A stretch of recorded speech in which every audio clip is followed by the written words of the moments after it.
পিঠেটার রেসিপিটা একটু বললে ভালো হয়, তাহলে সুধা বাড়িতে বানাবে, আমি খাবো আর কি। এটা হচ্ছে জলটাকে প্রথমে ফুটতে দিতে হবে। আচ্ছা, শুনে নাও।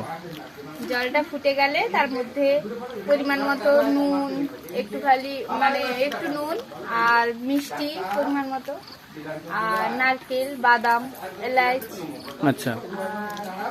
তারপরে সেগুলো একটু নাড়াচাড়া করে চিনিটা মোটামুটি জলে মিক্স হয়ে গেলে তারপরে সুজি দিয়ে দিতে হবে পরিমাণ মতো। যেরকম সুজি থাকবে তার 1 কাপ সুজি থাকলে 2 কাপ জল, এরকম এতে ওইটা সুজিটা দিয়ে তারপরে রুটির আটা যেরকম ডো করা হয় রুটি বানানোর জন্য ওরকম ডো করে নামিয়ে আনতে হবে।